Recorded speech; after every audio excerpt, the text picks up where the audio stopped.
लगातार सिर्फ झूठ बोलने का काम और नफरत फैलाने का काम। एक फिल्म लेकर के आए हैं द केरला स्टोरी।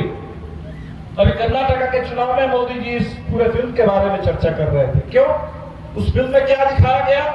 उस फिल्म में ये बता दिया गया कि पूरे केरल में ऐसी कोई चक्र चल रहा है कि हिंदू महिलाओं को, लड़कियों को फुसला करके उनको मुस्लिम बना करके और उनको सीरिया में, इराक में भेज दिया जाता है आतंकवादियों के साथ काम करने के लिए, वहां शोषित होने के लिए।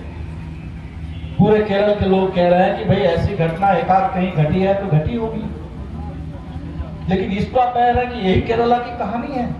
जबकि उस केरला की कहानी क्या है?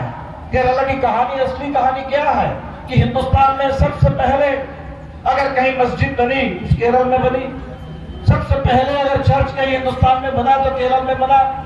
वो समुद्र से वहां लोग आए और वो धर्म उसी दौर में ही हिंदुस्तान में आया जिस समय पूरी दुनिया में, दूसरे राज्यों में भी, देशों में भी इस्लाम आया। मिलजुल करके लोग रहते हैं और केरला हिंदुस्तान में सबसे विकसित राज्यों में एक राज्य है जहां सबसे ज्यादा पढ़े लिखे लोग हैं, जहां सबसे ज्यादा मजदूरी मिलती है। इसीलिए आज हमारे बिहार के मजदूर वो तमिलनाडु चले जाते हैं, वो केरला चले जाते हैं, बंगाल के, बिहार के मजदूर, क्योंकि मनरेगा में काम नहीं मिलता, काम मिलने पर भी पैसा नहीं मिलता। अगर काम के एवज में मजदूरी सबसे ज्यादा मिलती है वो केरला में मिलती है। और उस केरला को बदनाम कर रहे हो, उस तमिलनाडु को बदनाम कर रहे हो फर्जी वीडियो दिखा करके कि बिहार के मजदूर मारे जा रहे हैं, पीटे जा रहे हैं तमिलनाडु में। इस पूरे देश में झूठ बोल करके, नफरत फैला करके इस देश के लोगों को एक तो दूसरे के खिलाफ खड़ा करने की साजिश हो रही है। और इसीलिए आज जो दौर है, मैं बार बार कहता हूं कि आजादी के आंदोलन से कम नहीं है। आजादी का आंदोलन इस देश में हमें लंबी लड़ाई लड़नी पड़ी, लंबी लड़ाई 1857 से लेकर के 1947 तक, 90 साल तो वैसे ही है। उससे पहले से लोग लड़ रहे थे, उससे पहले से आदिवासी विद्रोह कर रहे थे इस देश में। लंबी लड़ाई से आजादी मिली, लंबी लड़ाई से एक संविधान मिला, उस संविधान से कुछ अधिकार मिला और आज वो सब कुछ छीनने की कोशिश है। फिर से हमें गुलाम बनाने की, फिर से हमें पीछे ले जाने की साजिश चल रही है। इसीलिए जरूरत इस बात की है कि आज इसको रोकने के लिए एक दूसरी आजादी की लड़ाई लड़ी जाए।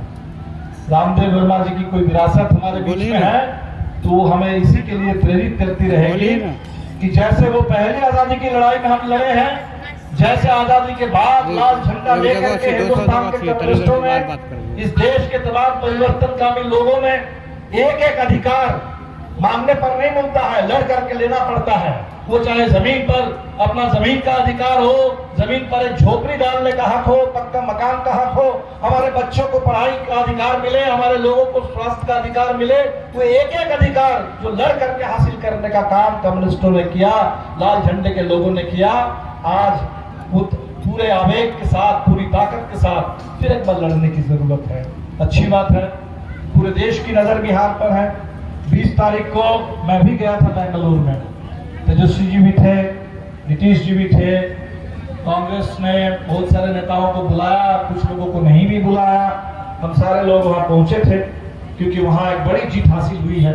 सिद्धरमैया जी मुख्यमंत्री बने, बहुत बड़ी जीत, करीब करीब 2/3 बहुमत लोगों ने दिया है कांग्रेस को।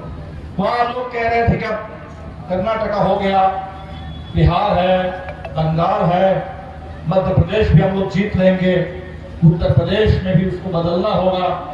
तो बिहार पर लोगों की नजर है, पूरे देश की नजर है। हमने जब पार्टी का महाधिवेशन किया पटना में, हमने महाधिवेशन से यही नारा दिया, लोकतंत्र बचाओ, देश बचाओ।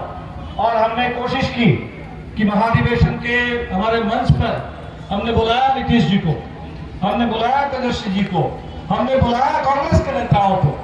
और पहली बार वहां सलमान खुर्शीद साहब भी आए। और आज जो मीटिंग हो रही है दिल्ली में, उसकी शुरुआत उस पटना में माले के महाधिवेशन में उसकी शुरुआत हुई कि पूरे देश के तमाम विपक्ष के नेता एक दूसरे से मिल करके बात करें। हम समझते हैं कि ये विल्ला जुल्ला ये सिर्फ चुनाव की बात नहीं है, ये सिर्फ सीट और वोट की बात नहीं है। इस देश में आधुनिक हिंदुस्तान में आजादी के आंदोलन के दौर में और आजादी के बाद जो प्रमुख राजनीतिक धाराएं हैं, कांग्रेस पार्टी एक बड़ी धारा थी।